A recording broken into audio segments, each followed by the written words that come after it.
The Hunger Games, Chapter 15. I enter a nightmare from which I awake repeatedly, only to find a greater terror awaiting me. All the things I dread most, all the things I dread for others manifest in such vivid detail, I can't help but believe they're real. Each time I wake, I think, at last, this is over. But it isn't. It's only the beginning of a new chapter of torture. How many ways do I watch Prim die? Relive my father's last moments, feel my own body ripped apart. This is the nature of the tracker-jacker venom, so carefully created to target the place where fear lives in your brain. When I finally come to my senses, I lie still, waiting for the next onslaught of imagery. But eventually, I accept that the poison must have finally worked its way out of my system, leaving my body racked and feeble. I'm still lying on my side, locked in the fetal position. I lift a hand to my eyes to find them sound, untouched by ants that never existed. Simply stretching out my limbs requires an enormous effort. So many parts of me hurt, it doesn't seem worthwhile taking inventory of them. Very, very slowly, I manage to sit up. I'm in a shallow, hollow hole, not filled with the humming orange bubbles of my hallucination, but with old dead leaves. My clothing's damp, but I don't know whether pond water, dew, rain, or sweat is the cause. For a long time, all I can do is take tiny sips from my bottle and watch a beetle crawl up the side of a honeysuckle bush. How long have I been out?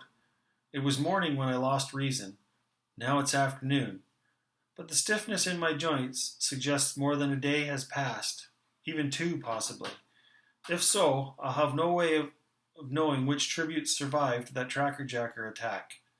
Not Glimmer or the girl from District 4, but there was the boy from District 1, both tributes from District 2, and PETA. Did they die from the stings? Certainly, if they lived, their last days must have been horrid as my own. And what about Rue? She's so small, it wouldn't take much venom to do her in. But then again, the tracker jackets would have had to catch her, and she had a good head start. A foul, rotten taste pervades my mouth, and the water has little effect on it. I drag myself over to the honeysuckle bush and pluck a flower. I gently pull the stamen through the blossom and set the drop of nectar on my tongue. The sweetness spreads through my mouth, down my throat, warming my veins with memories of summer and my home, woods, and Gail's presence beside me. For some reason, our discussion from the last morning comes back to me. We could do it, you know. What? Leave the district, run off, live in the woods. You and I, we could make it. And suddenly, I'm not thinking of Gail, but of PETA. And PETA, he saved my life, I think, because by the time we met up, I couldn't tell what was real and what the tracker-jacker venom had caused me to imagine. But if he did, and my instincts tell me he did, what for? Is he simply working the lover boy angle he initiated at the interview? Or was he actually trying to protect me? And if he was, what was he doing with those careers in the first place? None of it makes sense. I wonder what Gail made of the incident for a moment, and then I push the whole thing out of my mind, because for some reason, Gail and PETA do not coexist well together in my thoughts.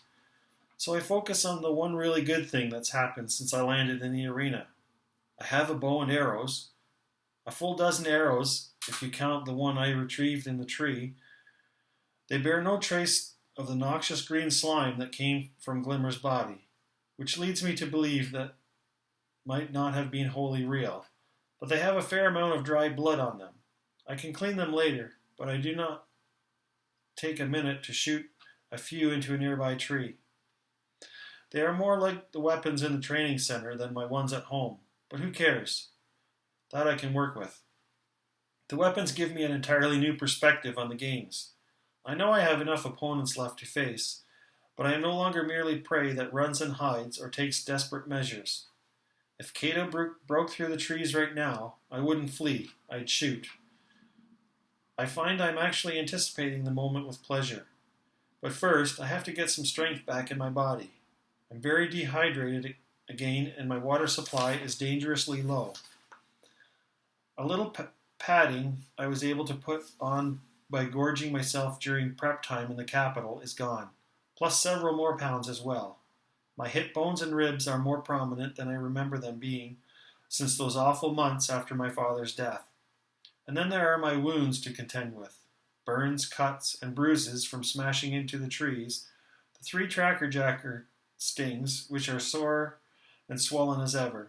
I treat my burns with the ointment and try dabbing a bit on my stings as well, but it has no effect on them.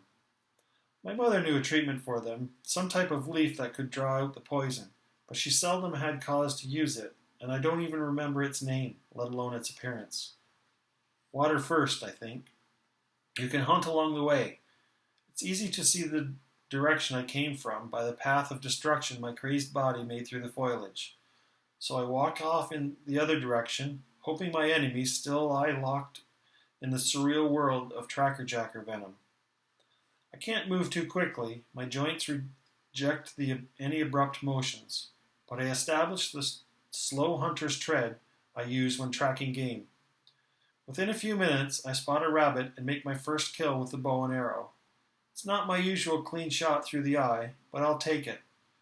After about an hour, I find a stream, shallow but wide, and more than sufficient for my needs. The sun's hot and severe, so while I wait for my water to purify, I strip down to my underclothes and wade into the mild current. I'm filthy from head to toe. I try splashing myself, but eventually just lie down in the water for a few minutes, letting it wash off the soot and blood and skin that has started to peel off my burns. After rinsing out my clothes and hanging them on bushes to dry, I sit on the bank in the sun for a bit, untangling my hair with my fingers. My appetites return, and I eat a cracker and a strip of beef. With a handful of moss, I polish the blood from my silver weapons. Refreshed, I treat my burns again, braid back my hair, and dress in the damp clothes, knowing the sun will dry them soon enough. Following the stream against its current seems the smartest course of action.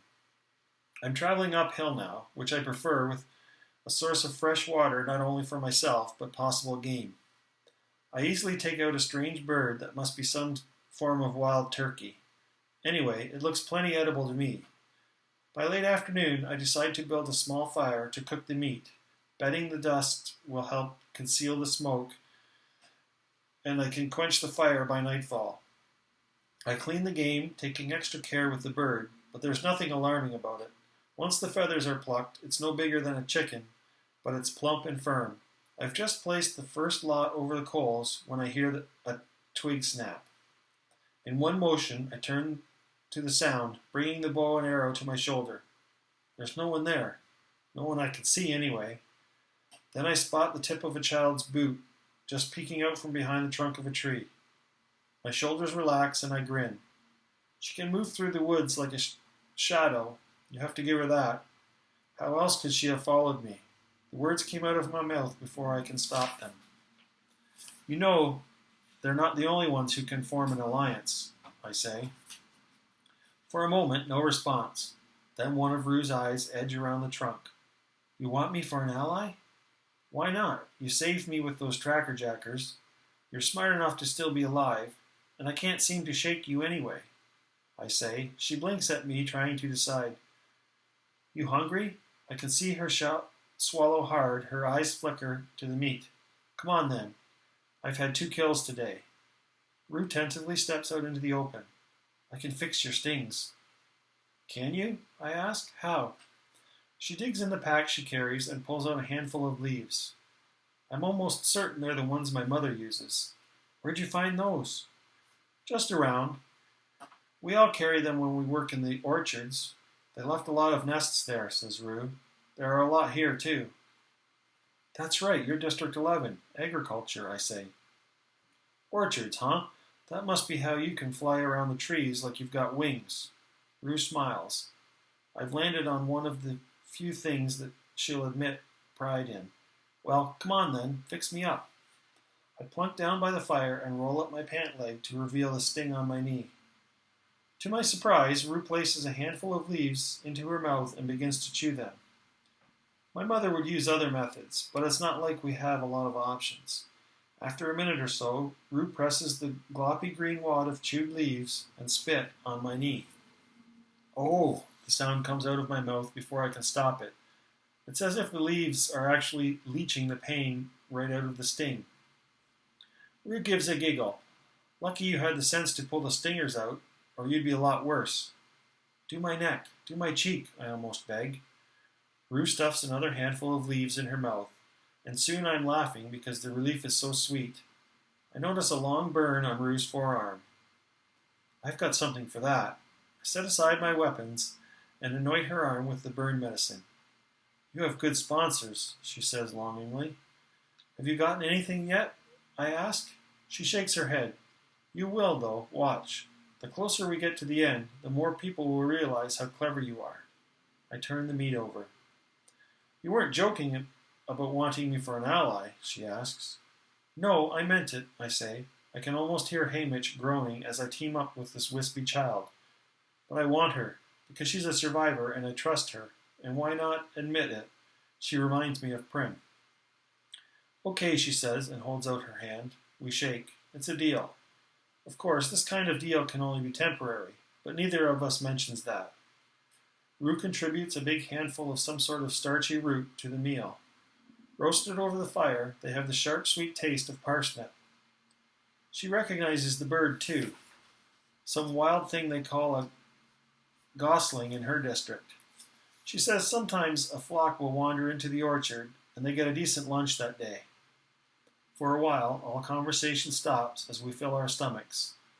The gosling has delicious meat that's so fatty the grease drips down your face when you bite into it.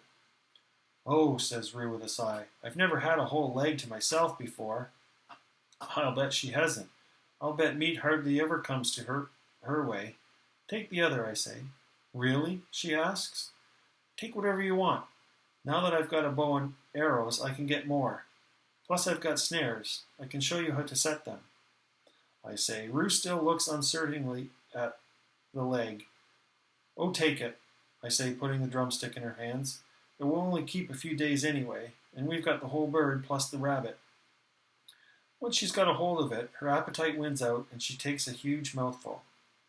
I'd have thought in District 11 you'd have a bit more to eat than us. You know, since you grow the food, I say. Rue's eyes widen. Oh no, we're not allowed to eat the crops. They arrest you or something, I ask. They whip you and make everyone else watch, says Rue. The mayor's very strict about it. I can tell by her expression that it's not that uncommon an occurrence. A public whipping's a rare thing in District 12, although occasionally one occurs. Technically, Gail and I could be whipped on a daily basis for poaching in the woods. Well, technically, we could get a whole lot worse, except all the officials buy our meat. Besides our mayor, Madge's father doesn't seem to have much taste for such events. Maybe being the least prestigious, poorest, most ridiculed district in the country has its advantages, such as being largely ignored by the capital as long as we produce our coal quotas. Do you get all the coal you want? Rue asks. No, I answer, just what we buy and whatever we track in on our boots. They feed us a bit extra during harvest so that people can keep going longer, says Rue. Don't you have to be in school? I ask. Not during harvest. Everyone works then, says Rue. It's interesting hearing about her life. We have so little communication with anyone outside our district. In fact, I wonder if the game makers are blocking our conversation, because even though the information seems harmless, they don't want people in different districts to know about one another. At Rue's suggestion, we lay out our food to plan ahead. She's seen most of mine, but I add the last couple of crackers and beef strips to the pile. She's gathered quite a collection of roots, nuts, greens, and some berries. I roll an unfamiliar berry in my fingers. You sure this is safe? Oh yes, we have them back home. I've been eating them for days, she says, popping a handful in her mouth. I tentatively bite into one, and it's as good as our blackberries. Taking Rue on as an ally seems a better choice all the time. We divide up our food supplies, so in case we're separated, we'll both be set for a few days.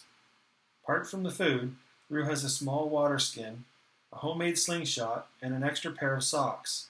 She also has a sharp shard of rock she uses as a knife. I know it's not much, she says as if embarrassed, but I had to get away from the cornucopia fast. You did just right, I say. When I spread out my gear, she gasps a little when she sees the sunglasses. How did you get those, she asks. In my pack. They've been useless so far. They don't block the sun, and they make it harder to see, I say with a shrug. These aren't for sun, they're for darkness, exclaims Rue. Sometimes we harvest through the night. They'll pass out a few pairs to those of us highest in the trees, where the torchlight doesn't reach. One time, this boy Martin, who tried to keep his pair, hid it in his pants. They killed him on the spot. They killed a boy for taking these, I say? Yes, and everyone knew he was no danger. Martin wasn't right in the head. I mean, he still acted like a 3-year-old. He just wanted the glasses to play with, says Rue. Hearing this makes me feel like District 12 is some sort of safe haven. Of course, people keel over from starvation all the time, but I can't imagine the peacekeepers murdering a simple-minded child. There's a little girl, one of the Greasy Say's grandkids, who wanders around the hob. She's not quite right, but she's treated as sort of a pet. People toss her scraps and things. So what do these do? I ask Rue, taking the glasses. They let you see in complete darkness, says Rue. Try them tonight when the sun goes down. I give Rue some matches, and she makes sure I have plenty of leaves in case my stings flare up again. We extinguish our fire and head upstream until it's almost nightfall. Where do you sleep? I ask her. In the trees? She nods. In just your jacket? Rue holds up her extra pair of socks. I have these for my hands. I think of how cold the nights have been. You can share my sleeping bag if you want. We'll both easily fit.